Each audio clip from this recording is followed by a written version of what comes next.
Hello students, नमस्कार, सत श्री अकाल। स्वागत है आप सभी का आपके पसंदीदा चैनल मैग्नेट ब्रेन्स पर। और मैं अभिषेक अग्रवाल, आपका केमिस्ट्री फैकल्टी, हाजिर हूं एक और दमदार, एक और अमेजिंग, एक और एक्साइटिंग सेशन लेके, जिसमें क्लास 11th केमिस्ट्री के बच्चों का जो चैप्टर हमने स्टार्ट किया है इक्विलिब्रियम, उसका ये सेकेंड लेक्चर आपके सामने रख रहे हैं। भैया इक्विलिब्रियम हमने स्टार्ट किया था और पहले लेक्चर में हमने देख लिया था कि इक्विलिब्रियम एक्चुअली होता क्या है। इक्विलिब्रियम एक्चुअल में एग्जिस्ट किन कंडीशंस पे करता है, और जब वो एग्जिस्ट कर लेता है तब क्या चीजें हमें ऑब्जर्व करने में आती है, हमें देखने को मिलती है।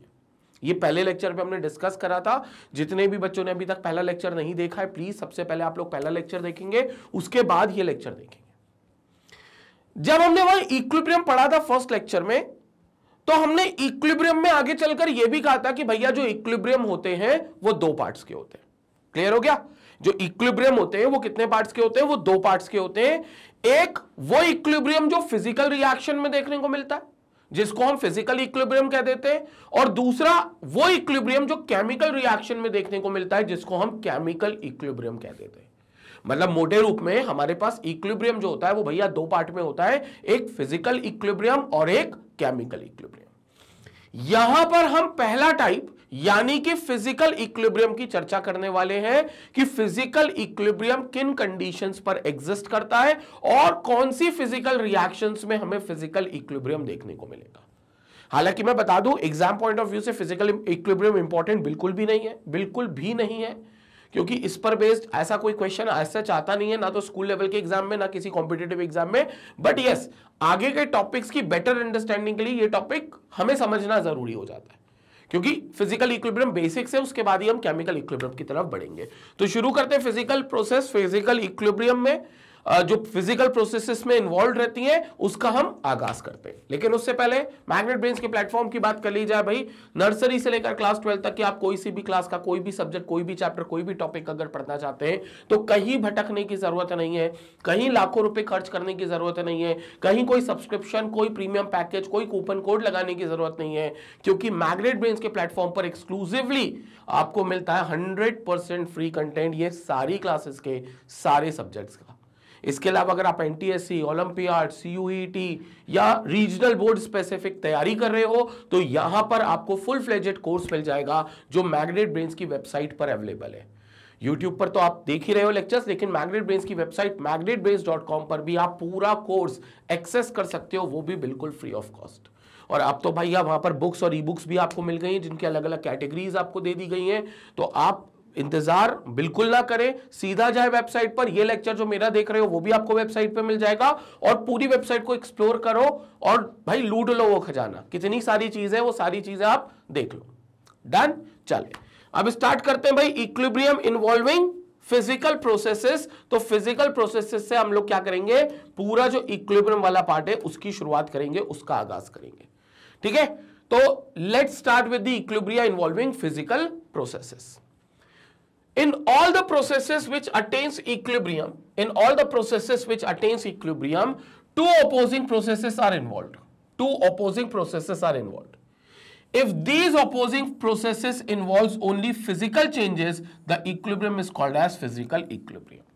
देखो, हमने पार्ट 1 में भी डिस्कस किया था कि जब कभी भी हम इक्विलिब्रियम की बात करते हैं तो equilibrium generally two opposite processes के बीच में पाया जाता है। टू ऑपोजिट प्रोसेस का यहां कहने का मतलब क्या है? जैसे एक रिएक्शन की मैं बात करूं तो हम कहते हैं कि reactants are reacting together in order to form product, but soon after there are certain products which will come back in the reactant form. It means we'll going to react those products and again those products will going to give us the reactants back. मतलब एक reaction reactant को product में बना रही थी, एक process reactants को product में कन्वर्ट कर रही थी, तो एक दूसरी प्रोसेस भी थी जो प्रोडक्ट्स को रिएक्टेंट्स में लेकर आ रही थी। किस में लेकर आ रही थी? प्रोडक्ट्स को रिएक्टेंट्स में।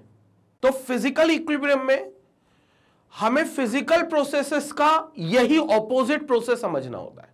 मतलब फिजिकल इक्विलिब्रियम में भी यही दो ऑपोजिट फोर्सेस होंगी, लेकिन वो ऑपोजिट फोर्सेस अपने फिजिकल स्टेट को बदलते हुए दिखाई देंगी। जैसे मान लो एक एग्जांपल है कि सॉलिड जो है वो भैया लिक्विड में जा रहा है, हमें पता है मेल्टिंग हो रही है या फ्यूजन हो रहा है, तो सॉलिड अगर लिक्विड में जा रहा है तो फिर लिक्विड भी सॉलिड में वापस आएगा। रिवर्सिबल कंडीशन में, और इन दोनों प्रोसेसेस के बीच में आपको इक्विलिब्रियम नजर आएगा।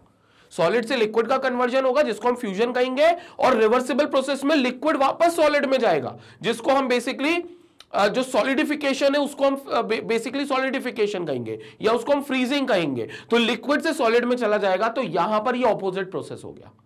अब इस फ्यूजन और फ्रीजिंग के बीच का जो प्रोसेस, जो फ्यूजन और फ्रीजिंग की प्रोसेसेस है, इनके बीच में आपको कहीं इक्विलिब्रियम नजर आएगा।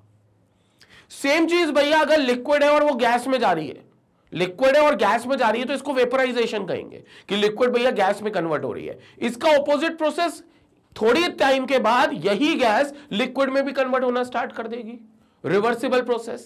अगर क्लोज्ड कंटेनर है तो ये रिवर्सिबल प्रोसेस में चली गई, तो अगेन ये प्रोसेस कहलाई जाएगी कंडेंसेशन। गैस से लिक्विड में चली गई तो कंडेंसेशन। तो इसका मतलब ये हो गया कि भैया लिक्विड से गैस में जाना बोले तो वेपराइजेशन, और गैस से वापस लिक्विड में आना बोले तो कंडेंसेशन। ये दोनों ऑपोजिट प्रोसेस है। अब इन दोनों प्रोसेसेस के बीच में ही आपको इक्विलिब्रियम नजर आएगा, आपका इक्विलिब्रियम एग्जिस्ट करेगा। क्लियर हो गई ये बात? तो इक्विलिब्रियम जो है वो फिजिकल इक्विलिब्रियम दो फिजिकल ऑपोजिट प्रोसेसेस के बीच में एग्जिस्ट करता है। दो फिजिकल प्रोसेसेस जो ऑपोजिट है उनके बीच में एग्जिस्ट करता है, यह चीज आपको देखने को मिलती है। तो that equilibrium you will regard it as physical equilibrium, physical equilibrium.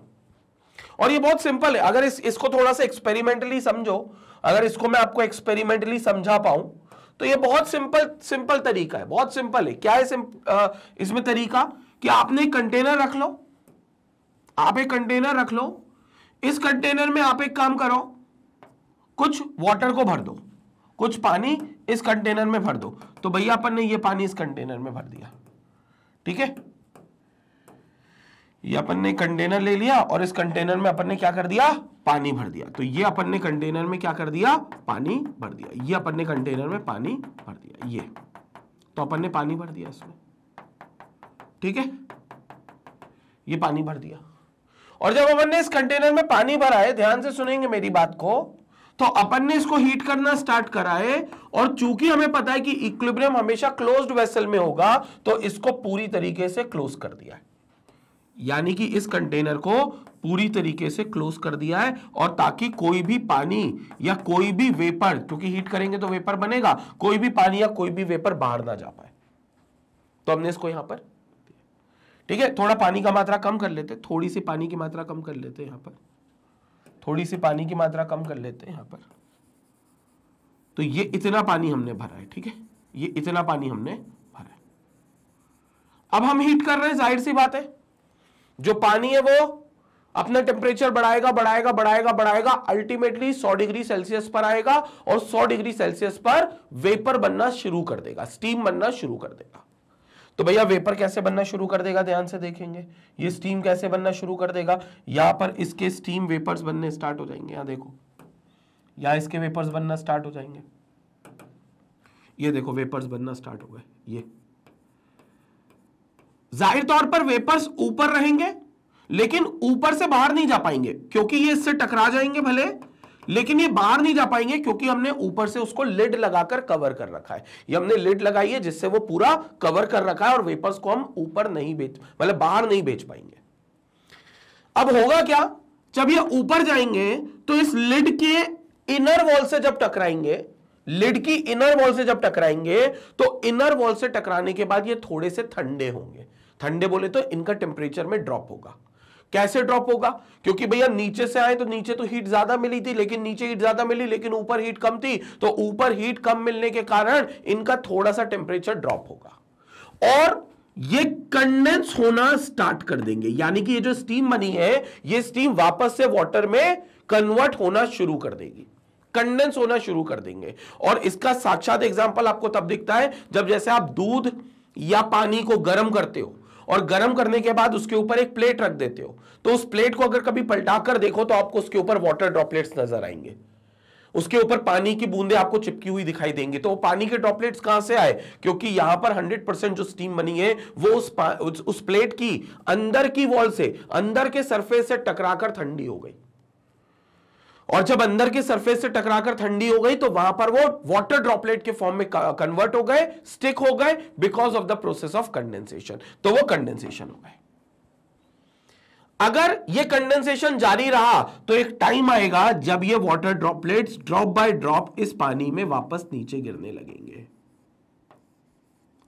इस दौरान ऊपर आने की प्रोसेस तो चालू है भाई, इस दौरान पानी के ऊपर वेपर बनने की प्रोसेसेस तो 100% चालू है, लेकिन जो कंडेंसेशन है यानी कि जो पानी के ड्रॉपलेट्स हैं उनका नीचे आकर, मतलब स्टीम का पानी के ड्रॉपलेट्स बनकर नीचे आने की प्रोसेस भी चालू है। मतलब ऊपर जाने की प्रोसेस जिसको हम वेपराइजेशन कह रहे हैं वो तो चालू है ही, जिसको हम वेपराइजेशन कह रहे हैं वो तो चालू है ही, लेकिन उसके साथ ही वेपराइजेशन के साथ ही नीचे आने की प्रोसेस बोले तो कंडेंसेशन भी चालू है, और कंडेंसेशन बोले तो वापस से स्टीम का लिक्विड में कन्वर्ट होने की प्रोसेसेस भी चालू है। तो एक तरफ वेपराइजेशन हो रहा है, लिक्विड आपके स्टीम में कन्वर्ट हो रहे हैं, एक तरफ स्टीम ठंडी हो रही है और ठंडी होकर वाटर ड्रॉपलेट्स में कन्वर्ट हो रही है, तो इसको हम कंडेंसेशन भी कह देंगे, तो इसको हम कंडेंसेशन भी कह देंगे।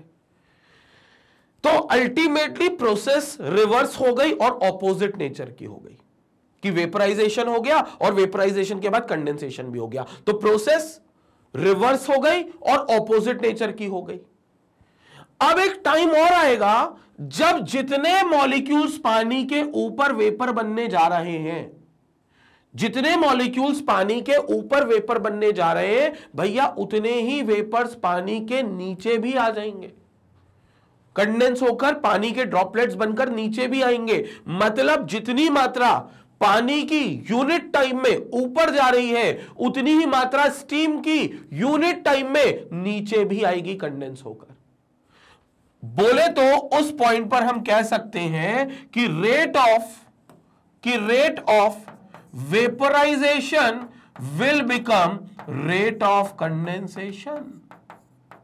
बोले तो उस पॉइंट पर हम क्या कह सकते हैं, that rate of vaporisation will become rate of condensation, यानी कि वेपर बनने का रेट और कंडेंस होने का रेट बिल्कुल सेम है। तो उस पॉइंट पर आपको क्या होगा, उस पॉइंट पर आपको पानी के ड्रॉपलेट्स ऊपर और पानी की मात्रा नीचे कांस्टेंट वैल्यू के साथ दिखाई देंगी। यह नहीं कह रहा कि ऊपर पानी के ड्रॉपलेट्स और नीचे पानी की मात्रा इक्वल हो जाएंगी, यह जरूरी नहीं है इक्वल हो। मैं कहता हूं ऊपर हो सकता है 10 ml पानी हो सकता है नीचे 90 ml पानी हो, लेकिन जो 10 ml है अब वो 10 ml रहेगा, प्रोसेस चलती रहेगी, नीचे का पानी ऊपर भाप बनकर आएगा, पानी की मात्रा बढ़ाएगा, लेकिन उतना ही पानी ऊपर से नीचे भी चला जाएगा कंडेंसेशन में, ड्रॉप बाय ड्रॉप नीचे भी गिर जाएगा। तो ऊपर जो 10 ml था वो 10 ml मेंटेन रहेगा, नीचे जो पानी 90 ml था भाई 90 ml मेंटेन रहेगा। क्यों? क्योंकि नीचे से पानी ऊपर गया, वेपराइज होकर कम होना चाहिए, लेकिन उतना ही तो पानी ऊपर से नीचे आ गया कंडेंस होकर, तो बात बराबर हो गई, यानी कि 90 ml रहेगा, क्योंकि rate of vaporisation is equal to rate of condensation. ऊपर जाने वाले मॉलिक्यूल्स की संख्या पानी की पर यूनिट टाइम सेम है जो नीचे आने वाले मॉलिक्यूल्स की है, उसी के बराबर है। तो इसका मतलब यह हो गया कि यहां पर जो कंसंट्रेशन है पानी का लिक्विड फॉर्म में और पानी का ही वेपर फॉर्म में, स्टीम फॉर्म में, वो कंसंट्रेशन कांस्टेंट है। माइंड माय वर्ड्स, मैंने कांस्टेंट बोला है, सेम नहीं बोला, इक्वल नहीं बोला। इक्वल हो भी सकते हैं, नहीं भी हो सकते, तो भगवान जाने, लेकिन कांस्टेंट हो जाएंगे। जो पानी का लिक्विड फॉर्म में जितनी मात्रा है वो उतनी ही रहेगी, और जो पानी की स्टीम की मात्रा है वो स्टीम की उतनी ही रहेगी इस पॉइंट के आने के बाद, जहां जिस पॉइंट पर rate of vaporisation rate of condensation के इक्वल हो जाएगा। और इस पॉइंट पर हम कहेंगे कि हमारी रिएक्शन ने इक्विलिब्रियम अचीव कर लिया। इस पॉइंट पर हम कहेंगे that the reaction has achieved equilibrium, physical reaction has achieved equilibrium, or we can call it as process, physical process has achieved equilibrium। तो इसको हम कहेंगे physical process has achieved equilibrium। तो यहां पर आप कहोगे आपको इक्विलिब्रियम एग्जिस्ट हो गया, और ये इक्विलिब्रियम कौन सा हो गया, फिजिकल इक्विलिब्रियम हो गया। ये इक्विलिब्रियम कौन सा हो गया, this will be your physical equilibrium. तो ये प्रोसेस कौन सा हो गया आपका? फिजिकल इक्विलिब्रियम हो गया। This is physical equilibrium. Concept clear हुआ? कंसेप्ट एकदम क्लियर हुआ फिजिकल इक्विलिब्रियम। तो ये डिफरेंस होता है आपको इक्विलिब्रियम को लेकर।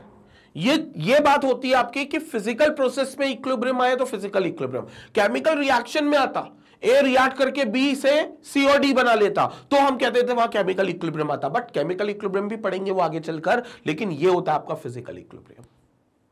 तो ये फिजिकल प्रोसेसेस के बीच में एग्जिस्ट करता है और इस इक्विलिब्रियम को अनडाउटेडली हम नाम देते हैं फिजिकल इक्विलिब्रियम। अब ये जो फिजिकल इक्विलिब्रियम है ये अलग अलग टाइप का हो सकता है। क्यों? सॉलिड लिक्विड, लिक्विड सॉलिड में एग्जिस्ट कर सकता है, लिक्विड गैस, गैस लिक्विड के बीच में एग्जिस्ट कर सकता है, और सॉलिड गैस और गैस सॉलिड के बीच में एग्जिस्ट कर सकता है। क्योंकि बेसिक जो 3 स्टेट्स होती है मैटर की, although there are 5 states of matter but 2 are the other states, but 3 जो इंटरमोलिकुलर फोर्सेस और इंटरमोलिकुलर डिस्टेंस के आधार पर होती है वो 3 होती है, सॉलिड, लिक्विड और गैस। तो एक इक्विलिब्रियम आप सॉलिड और लिक्विड के प्रोसेस बीच में देखोगे, एक आप लिक्विड और गैस की स्टेट के बीच में देखोगे, एक आप सॉलिड और गैस की स्टेट के बीच में देखोगे। तो total there will be 3 types of physical equilibrium. इसका मतलब यह हो गया कि physical equilibrium can be further divided into 3 types, लेकिन तीनों में कंडीशन एक ही है। रेट ऑफ जो पहली प्रोसेस होगी forward process will be equal to rate of backward process. Forward और बैकवर्ड क्यों बोल रहा हूं? क्योंकि मान लो यहां पर मेरे पास वाटर पहले किस फॉर्म में था? लिक्विड फॉर्म में, और यहां मेरे पास वाटर किस फॉर्म में आ गया? स्टीम, यानी कि वेपर फॉर्म में, बोले तो गैसियस फॉर्म में। तो यहां पर क्या हो गया? इन दोनों के बीच में इक्विलिब्रियम एग्जिस्ट कर गया। ये तो इन दोनों के बीच में एक इक्विलिब्रियम एग्जिस्ट कर गया। तो ये इक्विलिब्रियम आपका एग्जिस्ट करेगा वाटर लिक्विड और वाटर गैस में, ये इक्विलिब्रियम एग्जिस्ट करेगा। So this is what you called as one of the physical equilibrium, one of the physical equilibrium. तो ये फिजिकल इक्विलिब्रियम है आपको जो देखने को मिलता है। डन? क्लियर? एक बार स्क्रीनशॉट ले लो इसका, क्योंकि फिर आगे different types of physical equilibrium हम चर्चा में आएंगे, चर्चा करेंगे। पहले एक बार इसका स्क्रीनशॉट ले लें लेकिन आप। तो क्लियर हुआ ये वाला प्रोसेस पूरा? ठीक है। तो ये फिजिकल इक्विलिब्रियम को लेकर बात थी, जो सिर्फ जनरल हमने इक्विलिब्रियम किया। अभी टाइप्स की अगर हम बात कर लें तो भैया टाइप्स, डिफरेंट टाइप्स के इक्विलिब्रियम्स आपको मिलेंगे फिजिकल में भी।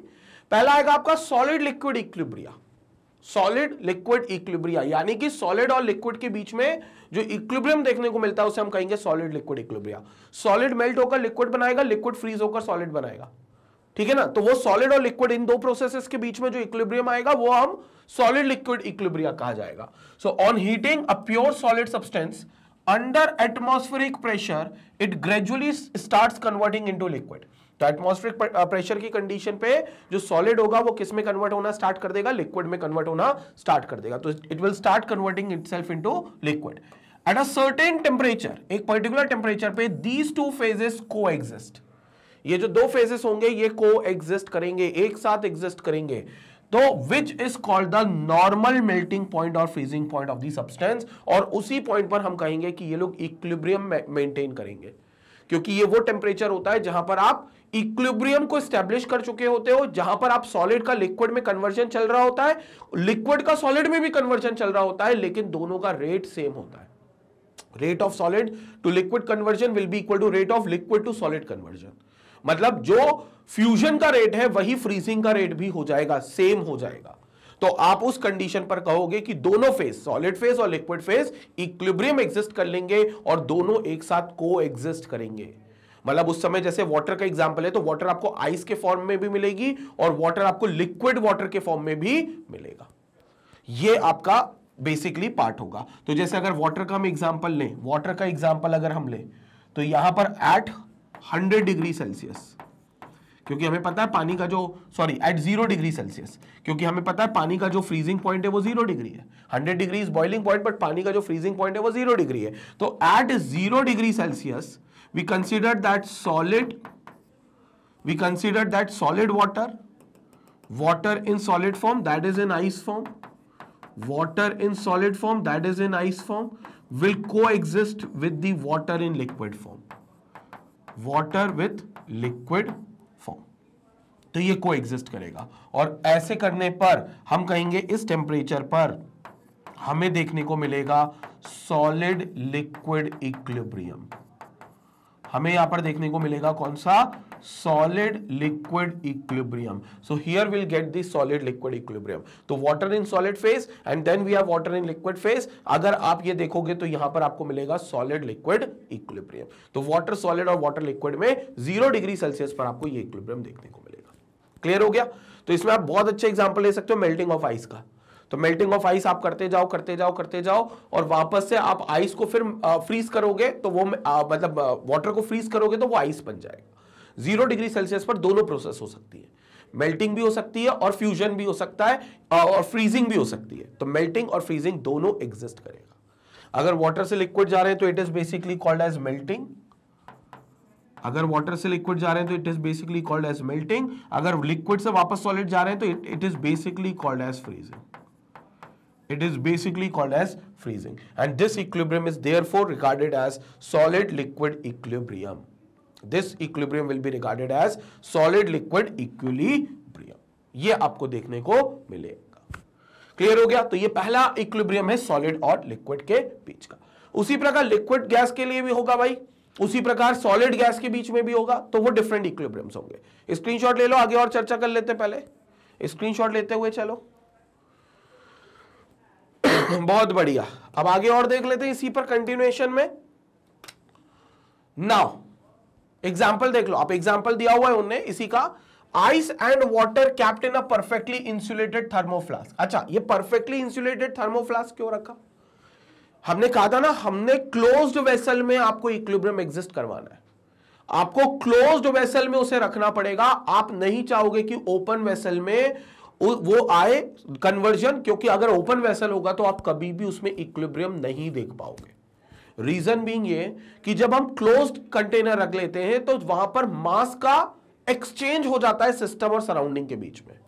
सिस्टम और सराउंडिंग बोले तो मतलब आपने आइस को या लिक्विड वाटर की मैं बात करूं, अगर आपने लिक्विड वाटर को लिया है और आप उसको गैस में कन्वर्ट कर रहे हो तो भैया ओपन कंटेनर में वो गैस कंटेनर के बाहर निकल जाएगी। वो जो गैस है वो कंटेनर को छोड़ के निकल जाएगी बाहर, और अगर गैस कंटेनर को छोड़कर बाहर निकल गई तो एक बात बड़ी कंफर्म है कि अब वो वापस लिक्विड फॉर्म में कन्वर्ट नहीं करेगी, क्योंकि जिसको कन्वर्ट करना है वो तो बाहर चली गई। तो इसलिए आप चाहोगे कि जो कंटेनर जहां पर आप ये प्रोसेस करा रहे हो वो बहुत परफेक्टली इंसुलेटेड हो। Same goes with the solid and liquid processes, solid to liquid और लिक्विड टू सॉलिड की प्रोसेसेस में भी कि आपको परफेक्टली इंसुलेटेड थर्मो फ्लास्क लेना पड़ेगा ताकि आप उसमें कोई भी मास और हीट का एक्सचेंज ना करो, आप सिर्फ अंदर ही अंदर प्रोसेस को चलाते चलो। So at 0 degree Celsius and at normal atmospheric pressure, ये सब नॉर्मल एटमॉस्फेरिक प्रेशर पर होगा। Normal atmospheric pressure is 1 atm, तो 1 atm पर होगा। आर इन इक्विलिब्रियम स्टेट, तो they are in equilibrium state, full stop. There is no change in the mass of the ice and water as the rates of transfer of molecules from ice into water and of reverse transfers from water into ice are equal. तो मास और मास जो होगा ice का और water का वो change नहीं होगा। कब? इक्विलिब्रियम आने के बाद। पहले तो जितना चेंज होना हो जाए, लेकिन एक बार इक्विलिब्रियम आ गया तो अब जो मास हो गया वाटर का और आइस का वो कांस्टेंट हो गया, इक्वल नहीं हुआ, कांस्टेंट हो गया। जितना वाटर का मास है अब वो उतना ही रहेगा, आइस का जितना मास है अब वो उतना ही रहेगा, वहां से अब मास चेंज नहीं होगा। यहां पर हम कहेंगे कि इक्विलिब्रियम एग्जिस्ट कर गया। So it from ice into water and of reverse transfer from water into ice are equal, and that's all because of rate of freezing, और we can say first rate of melting will become equal to rate of freezing.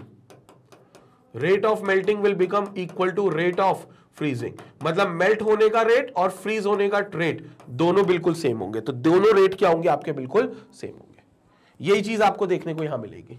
तो यहां पर जब आप melting और freezing कर रहे हो तो ये इक्विलिब्रियम कब एग्जिस्ट हुआ? ये इक्विलिब्रियम कब एग्जिस्ट हुआ? When the rate of freezing becomes equal to rate of melting.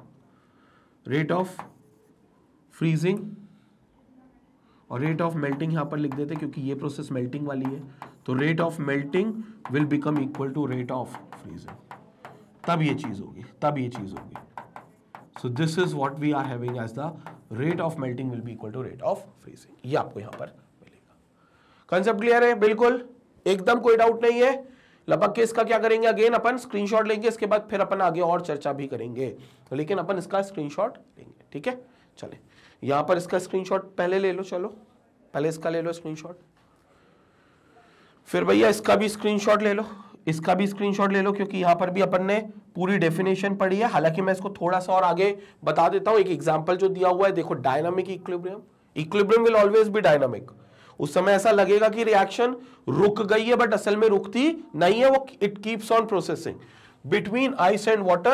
Ice is H2O solid and H2O liquid. तो H2O solid और H2O liquid के बीच में ये चीज बन रही है, water solid और water liquid. तो rate of melting is equal to rate of freezing. वही चीज लिखी है मैंने, rate of melting is equal to rate of freezing. अब स्क्रीनशॉट ले लो इसका। तो भैया ये इक्विलिब्रियम जो हमने देखा है, this was the solid liquid equilibrium, this was the solid liquid equilibrium. But इसी के साथ हमारे पास जो अगला इक्विलिब्रियम देखने को मिलेगा, that will be liquid gas equilibrium, जिसका मैंने एग्जांपल सबसे पहले दिया था नॉर्मल इक्विलिब्रियम समझाने के लिए, कि हमने एक पानी के कंटेनर में पानी को हीट करना स्टार्ट किया, धीरे धीरे पानी अपना टेम्परेचर बढ़ाएगा और अल्टीमेटली स्टीम में कन्वर्ट होना शुरू होगा। जैसे जैसे वो स्टीम में कन्वर्ट होता जाएगा, एक टाइम आएगा कि जो स्टीम में कन्वर्ट हो चुका है पहले का पानी, वो कंडेंस होकर नीचे भी आने लगेगा, क्योंकि जो पूरा सिस्टम है वो क्लोज सिस्टम है, जो कंटेनर है, जो वेसल है, वो पूरा क्लोज्ड है, तो कोई भी स्टीम बाहर नहीं जा सकती। तो वो क्या करेगी, जो ऊपर लिड है जिससे तुमने उसको ढक रखा है, उस लिड से टकराकर वो नीचे आने लगेंगे कंडेंस होकर। एक टाइम आएगा, जितना पानी का मॉलिक्यूल ऊपर जा रहा है स्टीम बनने, उतनी ही स्टीम नीचे आ रही है पानी बनने। मतलब जितना वेपराइजेशन हो रहा है उतना ही कंडेंसेशन होगा। एक टाइम आएगा जब rate of vaporisation will become equal to rate of condensation. इस पॉइंट पर हम कहेंगे हमारे प्रोसेस को इक्विलिब्रियम, हमारी प्रोसेस का इक्विलिब्रियम स्टैब्लिश हो गया। अब जो पानी की मात्रा है और जो स्टीम की मात्रा है वो सेम नहीं है, जरूरी नहीं है वो सेम हो भी सकती है, नहीं भी हो सकती, लेकिन अब जो पानी की मात्रा है वो चेंज नहीं होगी, वो कांस्टेंट हो गई। जो स्टीम की मात्रा है वो चेंज नहीं होगी, वो कांस्टेंट हो गई। यानी कि यहां पर कंसंट्रेशंस जो हो जाते हैं वो सेम हो जाते हैं, वो कांस्टेंट हो जाते हैं। तो कंसंट्रेशंस विल बिकम कांस्टेंट, यही चीज आपको देखने को मिलेगी। तो यहां पर अगेन आप कह सकते हो कि वाटर जो है वो किस फॉर्म में होगा आपका, लिक्विड, और यहां पर इंटर कन्वर्ट होगा किसमें, water in gas. Inter convert होगा किसमें, वाटर इन गैस, तो गैस स्टेट में, water in gaseous state, steam. और ये वापस भी आ सकता है, रिवर्सिबल प्रोसेस है। अगर लिक्विड से गैस में गया तो इसको बॉइलिंग या वेपराइजेशन कहेंगे, बॉइलिंग कह सकते हो या फिर आप वेपराइजेशन कह सकते हो। लेकिन अगर ये वाटर गैस से लिक्विड वाटर में आ गया तो इसको आप कंडेंसेशन कहोगे। जिस टेम्परेचर पे ये होता है हमें पता है कि उस टेम्परेचर को हम बॉइलिंग पॉइंट कहते हैं। तो बेसिकली जिस टेम्परेचर पे ये चीज होगी वो temperature will be regarded as boiling point,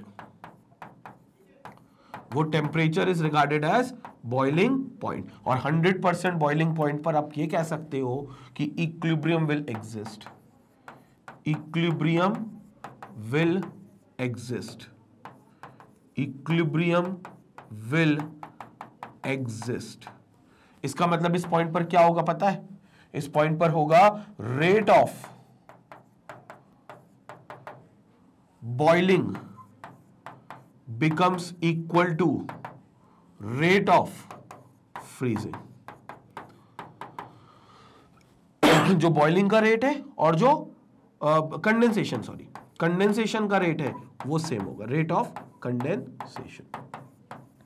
जो बॉइलिंग का रेट है और जो कंडेंसेशन का रेट है वो बिल्कुल सेम हो गया। This is at equilibrium, this is at the condition of equilibrium. Condition of equilibrium पर जो बॉइलिंग का रेट है और जो कंडेंसेशन का रेट है वो दोनों रेट्स क्या हो जाएंगे, बिल्कुल इक्वल हो जाएंगे। This is what will happen at the condition of equilibrium. ये इक्विलिब्रियम पर होगा। क्लियर हो गया। और इसका बहुत अच्छा एग्जांपल वही कंटेनर वाला जो मैंने आपको बताया था ना, इसमें अपन ने पानी भर दिया, इसको अपन ने लिड से कवर कर दिया, थोड़ी देर तक हीट करते रहे, थोड़ी देर के बाद क्या होगा, स्टीम बनेगा, स्टीम ऊपर जानी मतलब बाहर नहीं निकल सकता, तो ये क्या करेंगे, नीचे आना चालू कर देंगे। तो जितना वेपराइजेशन का रेट है उतना ही आपका कंडेंसेशन का रेट होगा। ये डायग्राम मैंने पहले स्लाइड में बनाया है। तो वेपराइजेशन का जितना रेट होगा उतना ही कंडेंसेशन का भी रेट होगा। तो ये आपको 100% देखने को मिलेगा।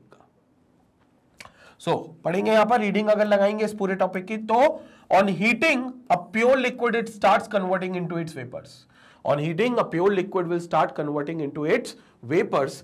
If the process is carried out in a closed vessel, the vapors gets condensed again to give liquid. तो अगर ये क्लोज वेसल में हो रहा है तो जो वेपर ऊपर गए हैं वो ठंडे होकर नीचे लिक्विड में कन्वर्ट होना भी शुरू कर देंगे, यानी कि लिक्विड में कंडेंस होना भी शुरू कर देंगे।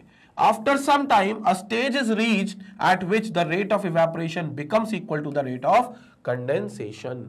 रेट ऑफ वेपराइजेशन कह लो, रेट ऑफ बॉइलिंग कह लो, सारी प्रोसेसेस का ही नाम है, कोई और सारी प्रोसेसेस एक ही है, बॉइलिंग, वेपराइजेशन, इवेपोरेशन ऑल्दो थोड़ा डिफरेंट होता है बट उसमें भी वेपर्स बनते हैं अल्टीमेटली, तो रेट ऑफ इवेपोरेशन कह दो, but however at equilibrium they will become equal to rate of condensation.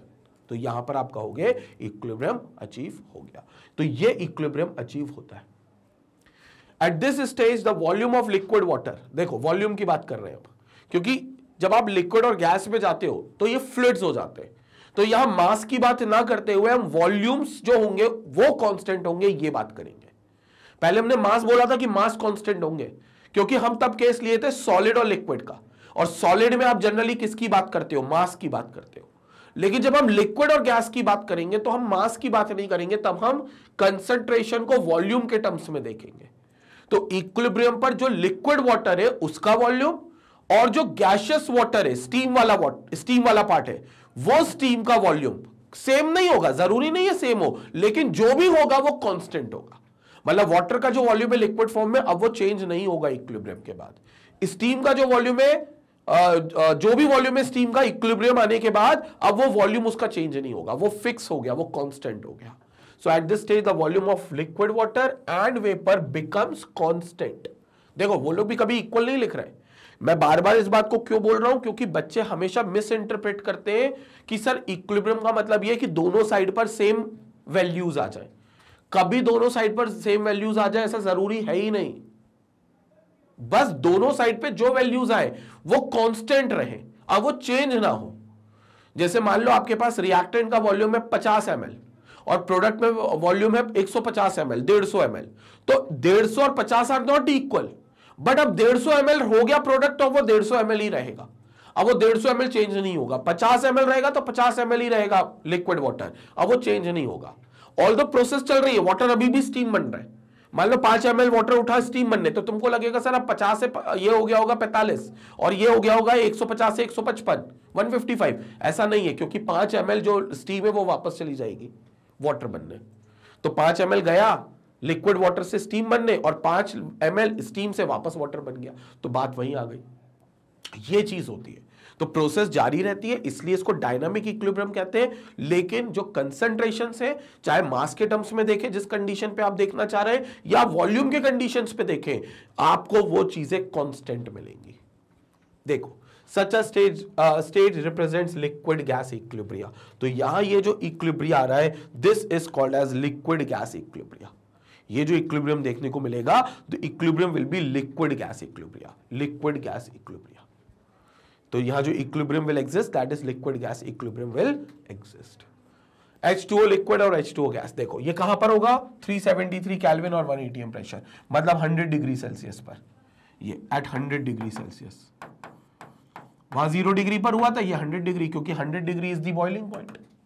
आप इसको 373 केल्विन भी बोल सकते हो, 100 degree Celsius is boiling point, तो आप इसको 373 केल्विन भी बोल सकते हो। तो ये 373 केल्विन पर होगा। ठीक है, क्लियर हो गया। So at this point the rate of evaporation will be equal to rate of condensation. Rate of evaporation will become rate of equal to rate of condensation. Now there are few things which needs to be remembered. The temperature at which a pure liquid starts to converting into vapor is called as boiling point. जिस temperature पे ये होगा उस temperature को हम boiling point कहते हैं। So the temperature at which the liquid will start getting converted into vapor or vapor comes back to the liquid form, we call that point as boiling point. At this temperature the vapor pressure of the liquid becomes equal to the atmospheric pressure. कहते हैं boiling point पर ऐसा क्या होता है कि liquid vapour बनने लगता है। तो लिक्विड का जो वेपर प्रेशर है, हालांकि ये 12th क्लास में सोल्यूशन नाम का एक चैप्टर है, वहां और डिटेल में आपको पढ़ाया जाएगा, लेकिन जो लिक्विड का वेपर प्रेशर है, जो लिक्विड्स हैं उनका जो वेपर प्रेशर है वो वेपर प्रेशर 1 atm के बराबर हो जाता है, एटमॉस्फेरिक प्रेशर के बराबर हो जाता है। तो उस कंडीशन पर हम कहते हैं कि भैया वो लिक्विड बॉयल होने लगा है, और वो 1 atm पर बराबर होता है 373 केल्विन टेम्परेचर पे। ठीक है। अब जरूरी नहीं है कि हर बार 1 atm के बराबर होगा तभी बॉईल करेगा। जो भी एटमॉस्फेयर का प्रेशर होगा, जो भी एटमॉस्फेयर का प्रेशर होगा, वहां पर वो उस प्रेशर के बराबर अगर हमारा लिक्विड का वेपर प्रेशर आ जाए तो हम उसे कहेंगे हमारा लिक्विड बॉईल होने लग गया। मान लो अभी तुम जहां पर हो वहां पर तो नॉर्मल एटमॉस्फेयर होगा, बोले तो 1 atm, तो तुम अगर अपने आप पानी को उबालोगे तो वो पानी 100 डिग्री पर उबलेगा भाई। लेकिन मान लो तुम किसी हिल स्टेशन पे चले गए, पहाड़ों पर चले गए, वहां प्रेशर अक्सर कम होता है, तो वहां एटमॉस्फेयर का प्रेशर कम है, तो फिर वो पानी का जो टेम्परेचर है वो उस तक पहुंचाना पड़ेगा जब उसका वेपर प्रेशर उस कम वाले एटमॉस्फेरिक प्रेशर के बराबर ना पहुंच जाए। वहां फिर एटमॉस्फेरिक प्रेशर बदल दिया ना आपने, तो वहां एटमॉस्फेरिक प्रेशर कम हो गया, तो कम हो गया तो वहां पर जो पानी है अब उसको आपको उस कम वाले टेम्परेचर तक पहुंचाना है, क्योंकि अल्टीमेटली पानी तब बॉयल होना शुरू करेगा जब उसके आसपास का जो एटमॉस्फेरिक प्रेशर है उसके बराबर उसका वेपर प्रेशर बन जाए, उसका खुद का वेपर प्रेशर उस प्रेशर के बराबर बन जाए। अब बाहर का प्रेशर अगर कम है तो वो कम वेपर प्रेशर तक बनना चाहेगा, अगर ज्यादा है तो वो ज्यादा वेपर प्रेशर तक बनना चाहेगा, और इसके लिए आप उसे हीट करोगे, उसके टेम्परेचर को आप बढ़ाते जाओगे, तो ये टेम्परेचर का खेल होगा। और ये बात बिल्कुल सही है कि जैसे आप हाई ऑल्टीट्यूड्स पे जाते हो जहां प्रेशर कम होता है वहां पानी जल्दी बॉयल होगा, वहां पर बॉइलिंग पॉइंट पानी का 100 डिग्री सेल्सियस नहीं होगा, उससे कम होगा, 373 केल्विन नहीं होगा, उससे कम होगा, क्योंकि वहां पर पानी जल्दी उबलने लगेगा। क्यों? क्योंकि वहां पर कम एटमॉस्फेरिक प्रेशर है, तो वहां पर कम प्रेशर तक जाना है। अगर ज्यादा प्रेशर होता तो फिर 100 डिग्री से ज्यादा पर बॉयल होता, अगर हमारे यहां 1 atm है तो 1 atm पर वो 100 डिग्री पर ही बॉयल हो जाएगा। तो अल्टीमेटली जो पानी का वेपर प्रेशर है वो एटमॉस्फेरिक प्रेशर के बराबर जिस टेम्परेचर पे भी होगा उस टेम्परेचर को हम बॉइलिंग पॉइंट कह देंगे, और जो बाहर एटमॉस्फेरिक प्रेशर है वो एटमॉस्फेयर के हिसाब से बदलता रहता है। अगर हम नॉर्मल लेवल पर हैं अर्थ के तो हमारे लिए 1 atm है, हम ऊंचाइयों पर जाएंगे, पहाड़ों पर जाएंगे तो एटमॉस्फेरिक प्रेशर कम होगा, तो फिर पानी का प्रेशर भी कम ही पहुंचाना पड़ेगा, तो फिर उसको ज्यादा हीट नहीं देनी पड़ेगी, तो कम टेम्परेचर पे भी वो बॉयल हो जाएगा। ये है बॉइलिंग पॉइंट की कोर डेफिनेशन, ये है बॉइलिंग पॉइंट की एक्चुअल डेफिनेशन। उम्मीद करता हूं संपट पड़ी होगी। इनकेस अगर नहीं है तो चिंता मत करो, क्लास 12th में तुम्हें इसका काम है सोल्यूशन नाम के चैप्टर में, वहां पर हम और डिटेल में पढ़ेंगे, क्योंकि अभी तुम्हें वेपर प्रेशर समझाऊंगा वहां पे क्लास 12th में। और अगर इनकेस तुम्हें जल्दी है तो क्लास 12th की लेक्चर्स में चले जाओ, सॉल्यूशन नाम का चैप्टर है, उसमें एक वेपर प्रेशर करके मैंने टॉपिक पढ़ा है, वहां तुम्हें सारी चीजें समझ में आ जाएंगी। वेपर प्रेशर क्या होता है, बॉइलिंग पॉइंट कैसे निकालते हैं, फ्रीजिंग पॉइंट कैसे निकालते हैं, सारी चीजें मैंने वहां पर एक्सप्लेन करी है, तो वो सारी चीजें आपको मिल जाएंगी। बट फिलहाल वापस आते हैं हम लोग। सो this is liquid gas equilibria, तो इस इक्विलिब्रियम को अपन कहेंगे लिक्विड गैस इक्विलिब्रिया और लिक्विड गैस इक्विलिब्रियम। स्क्रीनशॉट ले लें भैया, इसका स्क्रीनशॉट ले लें, क्योंकि फिर आगे और चर्चा करेंगे और डिस्कशन करते चलेंगे। इसका भी स्क्रीनशॉट ले लें, इस वाले पार्ट का भी, इसको भी देखेंगे भाई, इसका भी स्क्रीनशॉट लेंगे। तो क्लियर हो गया बॉइलिंग पॉइंट का कंसेप्ट। और इसलिए यहां पर लास्ट लाइन में आप देखो लिखा हुआ है that's why this boiling point changes with change in altitude. तो इसलिए आप ऑल्टीट्यूड्स बदलोगे तो बॉइलिंग पॉइंट बदलेगा, क्योंकि उसका पूरा खेल किस पर डिपेंडेंट है, एटमॉस्फेरिक प्रेशर पे। लिक्विड्स का वेपर प्रेशर एटमॉस्फेरिक प्रेशर के जब इक्वल हो जाए, जिस टेम्परेचर पे इक्वल हो जाए, वो बॉइलिंग पॉइंट। अब एटमॉस्फेरिक प्रेशर ही बदल दो तो बॉइलिंग पॉइंट डेफिनेटली बदल जाएगा। तो इसलिए कहते हैं कि पानी का बॉइलिंग पॉइंट 100 डिग्री सेल्सियस है, लेकिन इसका मतलब यह नहीं कि पानी किसी और टेम्परेचर पे बॉइल हो ही नहीं सकता। 100 डिग्री सेल्सियस जो तुम पानी का बॉइलिंग पॉइंट कहते हो, 373 केल्विन या 100 डिग्री सेल्सियस, ये तब कहते हो जब एटमॉस्फेरिक प्रेशर 1 atm है। Are you getting my point? जब एटमॉस्फेरिक प्रेशर 1 atm है तब तुम कहते हो कि यार ये पूरा कितना है, ये पूरा आपका 100 डिग्री सेल्सियस है। लेकिन अगर 1 atm ही बदल जाए एटमॉस्फेरिक प्रेशर, तो जरूरी नहीं है पानी 100 डिग्री पे बॉईल करेगा। अगर प्रेशर बढ़ गया तो पानी फिर ज्यादा टेम्परेचर पे बॉईल करेगा, अगर प्रेशर घट गया तो पानी फिर कम टेम्परेचर पे भी बॉईल कर जाएगा, 100 से कम टेम्परेचर पे भी बॉईल कर जाएगा। पूरा खेल है एटमॉस्फेरिक प्रेशर का। ठीक है, तो ये एटमॉस्फेरिक प्रेशर के हिसाब से बॉइलिंग पॉइंट वेरी करता है, बॉइलिंग पॉइंट चेंज होता है। चले, बहुत बढ़िया, लेट्स मूव अहेड नाउ। आगे देखते हैं, अगले उस पे चलते हैं, अगले सेगमेंट पर, और यहां पर देखते हैं। नेक्स्ट जो हमारे पास है इक्विलिब्रियम कंडीशन, वो है सॉलिड वेपर इक्विलिब्रिया की। सॉलिड वेपर इक्विलिब्रिया की, और सॉलिड वेपर इक्विलिब्रिया की कंडीशंस में सॉलिड और लिक्विड के बीच में हमें इक्विलिब्रियम दिखाई, सॉलिड और वेपर के बीच में हमें इक्विलिब्रियम दिखाई देगा। यानी कि आपके पास यहां पर सॉलिड सब्सटेंस होगा और वो सॉलिड सब्सटेंस क्या हो जाएगा, आपका वेपराइज हो जाएगा। तो वेपराइज हो जाएगा, हालांकि इसको हम वेपर फॉर्म में कन्वर्ट करना बोल देंगे, और वेपर फॉर्म में जब वो कन्वर्ट होगा तो हम इसे सब्लिमेशन कह देंगे। Like this will be regarded as sublimation. तो यहां सब्लिमेट होगा, वो सब्लिमेशन होगा, तो सब्लिमेशन होगा। लेकिन थोड़े टाइम के बाद अगर क्लोज्ड वेसल है तो वेपर वापस से सॉलिड में भी कन्वर्ट होंगे, तो वेपर वापस से भी सॉलिड में भी कन्वर्ट होंगे, और जब वेपर वापस से सॉलिड में कन्वर्ट होंगे तो इसे डिपोजिशन कह देंगे, इसे डिपोजिशन कह देंगे, क्योंकि यहां पर वेपर जो होगा वो सॉलिड्स में डिपॉजिट होगा। जब एक टाइम के बाद rate of sublimation will become rate of deposition, एक टाइम के बाद जब rate of sublimation will be equal to rate of deposition, sublimation का रेट और डिपोजिशन का रेट अगर सेम हो जाएंगे तो 100% आप यहां से क्या कहोगे कि यहां पर इक्विलिब्रियम अचीव हो जाएगा, यहां पर इक्विलिब्रियम अचीव हो जाएगा। तो rate of sublimation will become equal to rate of deposition. तो इस कंडीशन पर you will consider that the equilibrium will exist, equilibrium will exist. तो यहां पर आप कहोगे क्या कि इक्विलिब्रियम एग्जिस्ट हो गया। So at this condition equilibrium will exist, क्योंकि यहां पर सब्लिमेशन का रेट और डिपोजिशन का रेट सेम हो जाएंगे, इक्वल हो जाएंगे। तो डिपोजिशन और सब्लिमेशन का रेट अगर इक्वल हो जाएंगे तो हम कहेंगे इक्विलिब्रियम आ गया। लेकिन ये कौन सा इक्विलिब्रियम आया, ये आया आपका सॉलिड वेपर इक्विलिब्रियम, क्योंकि सॉलिड से वेपर बना रहा है सब्लिमेट करके, वेपर से वापस सॉलिड बना रहा है डिपॉजिट करके। तो ये चीज क्लोज वेसल में होनी चाहिए। अब जो सॉलिड का मात्रा है और जो वेपर की मात्रा है वो कांस्टेंट होंगी, सेम नहीं होंगी, वो कांस्टेंट होंगी। तो आप कहोगे यहां पर सॉलिड और वेपर का इक्विलिब्रियम आ गया, जिसको आप सॉलिड वेपर इक्विलिब्रिया कह दोगे।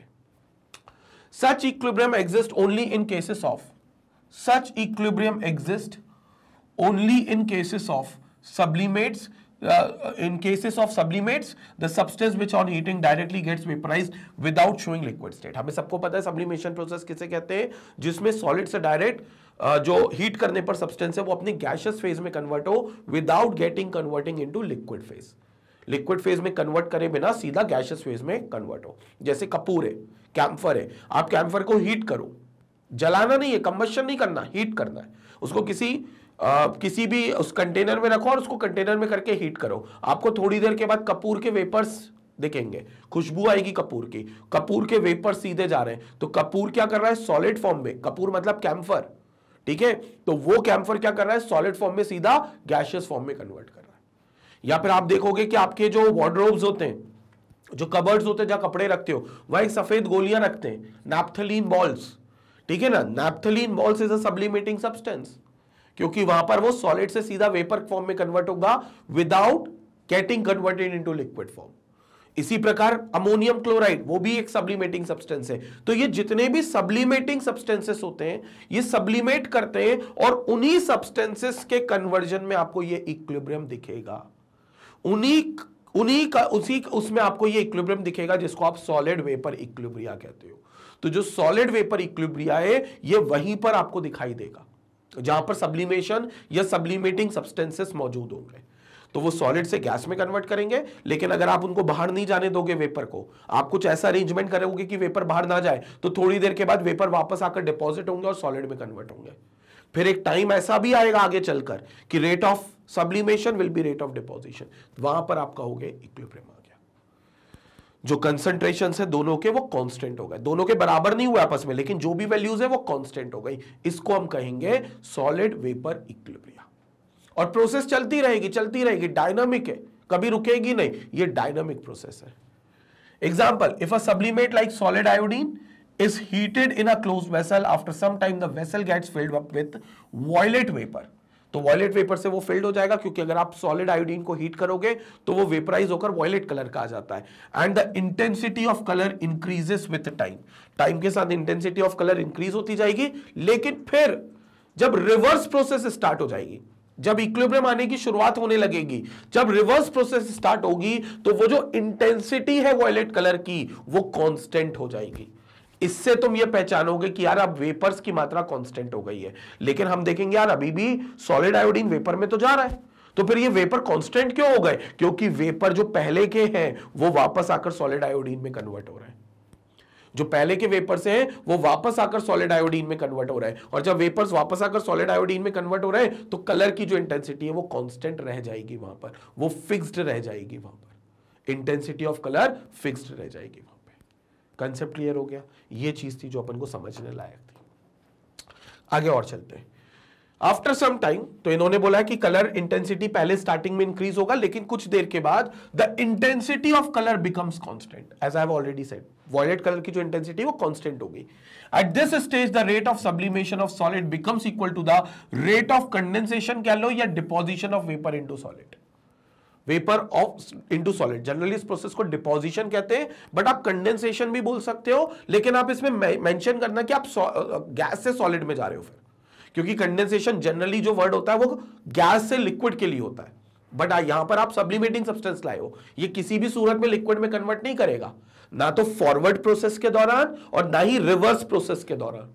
ये कभी नहीं कन्वर्ट करेगा लिक्विड में। ये सॉलिड है तो गैस में जाएगा, गैस है तो सॉलिड में आएगा। तो आप उसे कंडेंसेशन बोल सकते हो, बट वेपर इनटू सॉलिड फिर मेंशन करना, या फिर डिपोजिशन बोल देना तो वो क्लियर हो जाएगा। Such a stage is referred to as the equilibrium state. तो इस स्टेज को आप क्या नाम दोगे? इक्विलिब्रियम स्टेट नाम दोगे। तो ये स्टेट इक्विलिब्रियम होगी, जिसमें आयोडीन सॉलिड जो होगा वो आयोडीन के वेपर्स में कन्वर्ट हो जाएगा। आयोडीन का जो सॉलिड होगा वो आयोडीन के वेपर्स में कन्वर्ट होगा, वापस से आयोडीन का वेपर आयोडीन के सॉलिड में कन्वर्ट होगा। तो यही चीज हमने बताई है कि सॉलिड जो होगा वो वेपर में कन्वर्ट होगा और वेपर जो होगा सॉलिड में कन्वर्ट होगा। आप आयोडीन का एग्जांपल बिल्कुल ले सकते हो। तो this is iodine in solid and iodine in vapours, ये आप ले सकते हो। बिल्कुल क्लियर हो गया? So this is rate of sublimation will be equal to rate of condensation और रेट ऑफ डिपोजिशन। बात वही लिखी है, सब्लिमेशन का रेट, फॉरवर्ड प्रोसेस का रेट और बैकवर्ड प्रोसेस कंडेंसेशन या डिपोजिशन का रेट सेम हो जाएगा, रेट सेम हो जाएगा बिल्कुल, कंसंट्रेशंस कांस्टेंट हो जाएंगे। क्लियर हो गया? तो ये हो गया हमारा कौन सा equilibria? Final equilibria which is solid vapour equilibria. यहां पर हम पढ़ते हैं सॉलिड वेपर इक्विलिब्रियम या सॉलिड वेपर इक्विलिब्रिया। क्लियर हो गया? पहले स्क्रीनशॉट ले ले भाई सॉलिड वेपर इक्विलिब्रिया का, पहले स्क्रीनशॉट ले ले सॉलिड वेपर इक्विलिब्रिया का। यहां पर एक और स्क्रीनशॉट लेंगे, एक और बार इसका भी, एक और बार इसका भी स्क्रीनशॉट लेंगे। तो कंसेप्ट क्लियर हो गया भाई? ये था हमारा पूरा फिजिकल इक्विलिब्रियम। मतलब यहां पर अभी तक हमने जो जो चीजें पढ़ी हैं वो पूरे तरीके से पढ़ी है भैया फिजिकल इक्विलिब्रियम को लेकर, और ये हमने डिस्कस किया था पूरे तरीके से फिजिकल इक्विलिब्रियम। हालांकि इंपॉर्टेंट बिल्कुल नहीं है, बट अगेन इक्विलिब्रियम पर जब कमांड बनानी है तो शुरुआत कहीं से भी करनी है। आज ए फॉर एप्पल इंपॉर्टेंट नहीं है, लेकिन आज जो कुछ भी आगे लिख पाते, पढ़ पाते, बोल पाते, वो ए फॉर एप्पल की वजह से ही था भाई। तो ये बेसिक्स है इक्विलिब्रियम के। आगे चलकर एडवांस टॉपिक्स आएंगे जिसको मैं बताऊंगा, जो एग्जाम पॉइंट ऑफ व्यू से बहुत इंपॉर्टेंट होंगे। टॉपिक ऑलरेडी मैंने स्टार बना के ओवरव्यू वाले में दे दिया था। अगर अभी तक आपने लेक्चर का ओवरव्यू और इंट्रोडक्शन वाला नहीं देखा है लेक्चर, तो पहले गुजारिश है भैया वो लेक्चर देखें, उसके बाद आपको इंपॉर्टेंट टॉपिक समझ में आएंगे, तो वहां पर आपको एक्स्ट्रा फोकस करना पड़ेगा।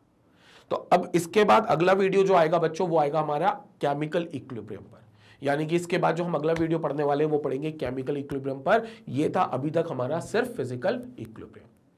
बाकी मैग्नेट ब्रेन्स के प्लेटफॉर्म पर आपको सारी खास बातें पता है, लेकिन एक बार मैं आपसे बोलूंगा कि आप मैग्नेट ब्रेन्स की वेबसाइट magnetbrains.com भी विजिट करो, क्योंकि जैसे यूट्यूब पर आप सारे लेक्चर्स देखते हो ना, वेबसाइट पर आपको एक स्ट्रक्चर्ड और एक ऑर्गेनाइज्ड कोर्स में सारे लेक्चर्स मिल जाते हैं।